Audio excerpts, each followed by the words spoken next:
கோவை அரசு மருத்துவமனையில் சேர்க்கப்பட்டுள்ள கௌசல்யாவை மார்க்சிஸ்ட் கம்யூனிஸ்ட் கட்சியின் மாநில செயலாளர் ஜி. ராமகிருஷ்ணன் நேரில் சந்தித்து உடல்நலம் விசாரித்தார். பின்னர் செய்தியாளர்களிடம் பேசிய அவர், தமிழ்நாட்டில் கடந்த 3 ஆண்டுகளில் மட்டும் 85 ஆணவ படுகொலை சம்பவங்கள் நடந்துள்ளதாக தெரிவித்தார். இதுபோன்ற சம்பவங்களை தடுக்க சட்டம் கொண்டுவர வேண்டும் என்றும் வலியுறுத்தினார். இப்பொழுதும் மருத்துவர்கள் ஒரு முயற்சி எடுத்து கௌசல்யாவை உயிரை பாதுகாக்கணும்.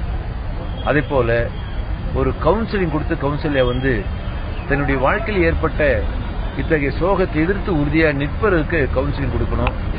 ஆகவே தமிழ்நாட்டில் இந்த சாதி ஆணவ கொலை என்பது ரொம்ப மோசமா ஆகிட்டு இருக்கு. கிட்டத்தட்ட இதுவரையில ஒரு 82 சாதி ஆணவ கொலைகள் கடந்த 3 ஆண்டு காலமா நடந்திருக்கு. அந்த 82 படுகொலைகள்ல 65 பேர் படுகொலையானது பிற்படுத்தப்பட்ட சாதியை சார்ந்தவர்கள்.